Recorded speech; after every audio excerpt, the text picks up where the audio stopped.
کہانی تحقیق کے دیکھنے والے معزز ناظرین کو محبتوں بھرا سلام پیش کرتی ہوں۔ حجاج بن یوسف اس امت کا حیرت انگیز ترین آدمی تھا۔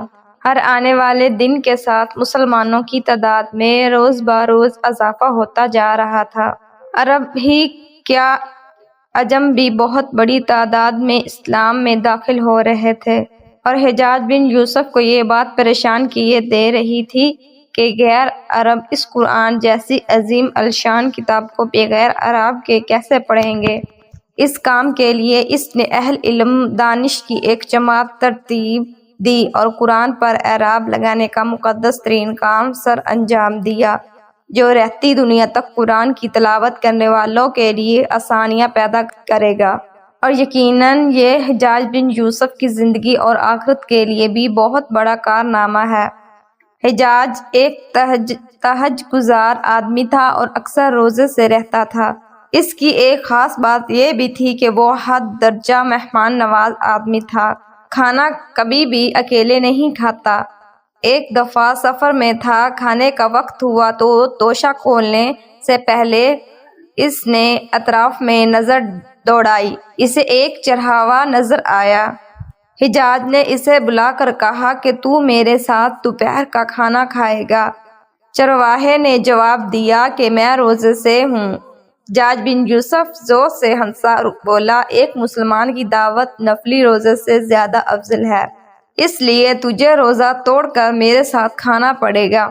عماد الدین، جسے دنیا محمد بن قاسم کے نام سے جانتی ہے، وہ اسی حجاج بن یوسف کا داماد تھا، اور دیبل کی بندرگاہ سے آنے والے مظلوم لڑکی کی خط کے جواب میں اس نے اپنے 17 سالہ بھتیجے اور داماد کو کوفے سے ہزاروں میل دور دیبل بھیجا تاکہ مظلوم اور بے کس مسلمانوں کی داد رسی کی جا سکے، اور اسی حجاج بن یوسف کی بدولت 93 ہجری 712 عیسوی اور 10 رمضان المبارک کو سندھ باب اسلام بن گیا۔ ان تمام نیکیوں اور دین اسلام کی خدمت کے ساتھ حجاج بن یوسف کی زندگی کے دوسرا پہلو یہ بھی تھا کہ وہ اس امت کا ظالم اور جابر ترین انسان تھا۔ اس نے صرف اپنی تلوار اور اپنے ہاتھ سے بغیر کسی وجہ کے 70,000 لوگوں کا خون بہایا تھا، جبکہ 90,000 لوگ وہ تھے جو اس کے حکم پر قتل کیے گئے تھے۔ حضرت ابوبکر صدیق رضی اللہ تعالی عنہ کے نواسے اور اسماء بنت ابوبکر کے صاحبزادے حضرت زبیر کو اس نے صلیب پر لٹکایا اور 3 دن تک ان کی لاش کو لٹکتا چھوڑ دیا۔ ایک اور صحابی رسول کو عین حرم کے اندر دمبے کی طرح ذبح کروا دیا۔ حجاج اسماء بنت ابوبکر رضی اللہ تعالی عنہ کو مذاق اڑاتے ہوئے دو آزاد بند والی بولتا، کیونکہ ایک آزاد بند ان کی شلوار کا تھا اور دوسرا انہوں نے اس وقت باندھا تھا جب 3 دن تک کا سور میں وہ اپنے والد اور رسول صلی اللہ علیہ وآلہ وسلم کو کھانا دینے جانے کے لیے لٹکا کر جاتی تھی۔ مسلمانوں کی تاریخ میں پہلی مرتبہ دوران حج طواف روکنا پڑ گیا، کیونکہ حجاج بن یوسف نے حرم میں آگ کے گولے برسا دیے، جس سے غلاف کعبہ میں آگ لگ گئی اور خانہ کعبہ کی ایک دیوار منہدم ہو گئی۔ حجاج بن یوسف کے ظلم و ستم کا یہ حال تھا کہ اس وقت کے بزرگ امام حسن بصری رحمۃ اللہ علیہ فرماتے تھے کہ اگر پچھلی امتوں کے ظالموں کے تمام کرتوت ایک پلڑے میں اور حجاج کے کرتوت دوسرے پلڑے میں ڈالو تو حجاج کا پلڑا بھاری نکلے گا۔ اور ایک دفعہ ایک بزرگ سے حجاج نے نصیحت کے لیے کہا تو ان بزرگ نے فرمایا، تو دوپہر دیر تک سویا رہا کر تاکہ کم از کم دن کے پہلے پہر میں تیری شیطانیوں اور شر سے لوگ محفوظ رہ سکیں۔ مرنے سے پہلے حجاج کو ایک خاص قسم کی بیماری ہو گئی، اور وہ جاڑے کی بیماری تھی۔ ٹھنڈ کسی صورت جسم میں کم ہونے کا نام نہیں لیتی تھی، اور وہ چیخ چیخ کر بولتا تھا، مجھے آگ کے قریب کرو۔ آگ سے قریب کرنے کی وجہ سے اس کا جسم جل جاتا تھا، لیکن اس کی ٹھنڈ پھر بھی نہیں مرتی تھی۔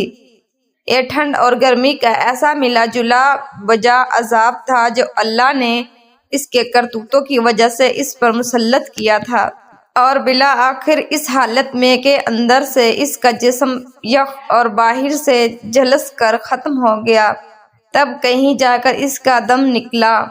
آپ یقین کریں اس ملک کا حجاج بن یوسف پرویز مشرف ہے، لیکن سچ تو یہ ہے کہ مشرف کو حجاج بن یوسف بولنا خود حجاج کی توہین ہے، کیونکہ ایک مظلوم لڑکی کی آواز پر اپنے 17 سالہ نوجوان بھتیجے کو، جو داماد بھی تھا، اس نے مدد کے لیے دوڑا دیا، اور پرویز مشرف نے قوم کی بیٹی کو بچیوں سمیت انہی مشرکوں کے ہاتھوں بھیج دیا، اور ایک عافیہ صدیقی ہی کیا فاٹا سے لے کر کراچی تک کسی شہر اور کسی صوبے کے نوجوان کو نہیں بخشا تھا جنہیں لاپتہ نہ کیا ہو۔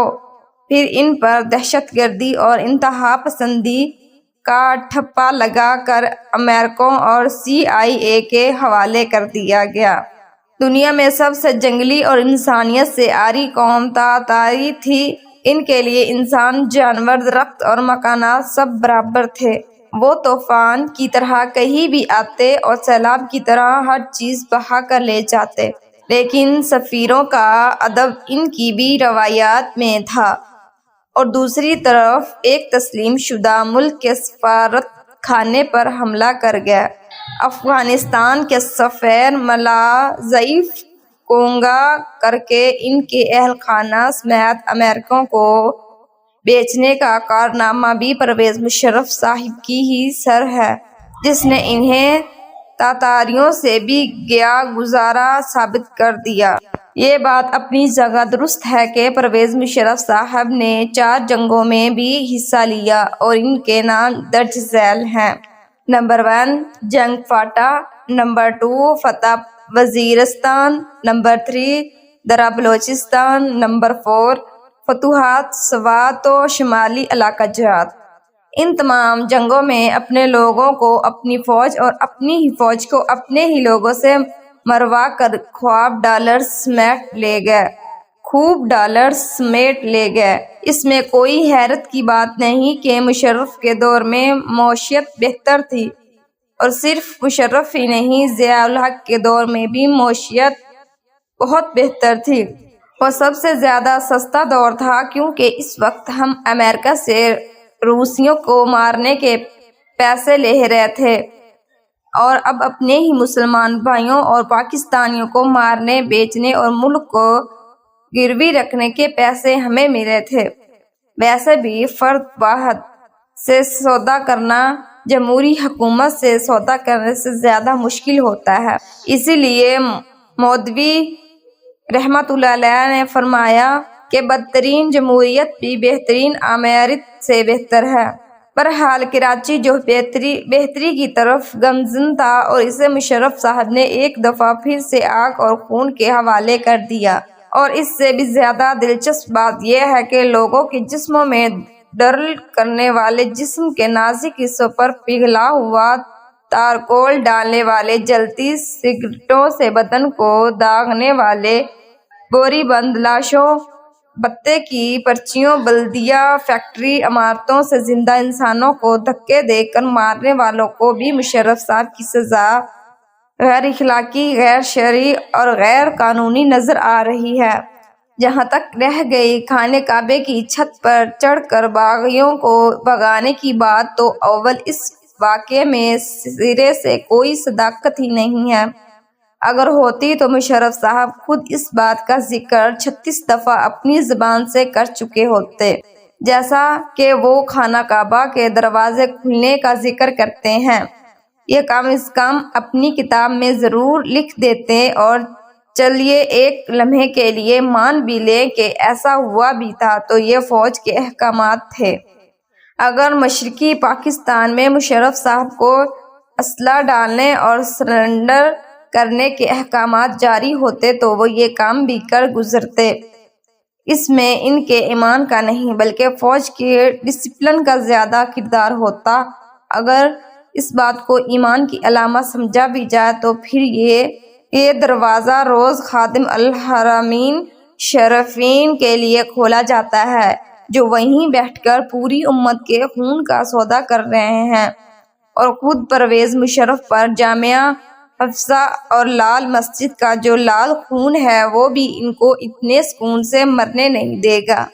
قال اللہ اور قال الرسول پڑھنے والے نہتی اور معصوم بچیوں کو جس طرح انہوں نے فاسفورس بم مار کر پگھلایا ہے، مرنے سے پہلے ان کا جسم بھی ٹھیک اسی اذیت سے ضرور گزرے گا، اور نہ جانے کب انہیں کے لیے علامہ اقبال نے کہا تھا، حرم رسوا ہو پیر حرم کی کم نہگی سے، اس لیے تو فرمایا مظلوم کی بد دعا سے، ڈرو کیونکہ اس کی آہ سیدھی عرش تک جاتی ہے، کیونکہ کس ماں کی لخت جگر کو لاپتہ کرنے کے بعد اس کی آہوں، سسکیوں، آنسوؤں، امیدوں، تڑپ تڑپ کر رات میں اٹھنے اور کہیں دل کے نہا خونوں سے نکلی خون میں ڈوبی ہوئی ایک آہ کے برابر بھی یہ سزا نہیں ہے، اور نہ جانے ایسی کتنی بے آسرا مائیں، بہنیں، بیٹیاں، باپ اور بچے مشرف صاحب کے لیے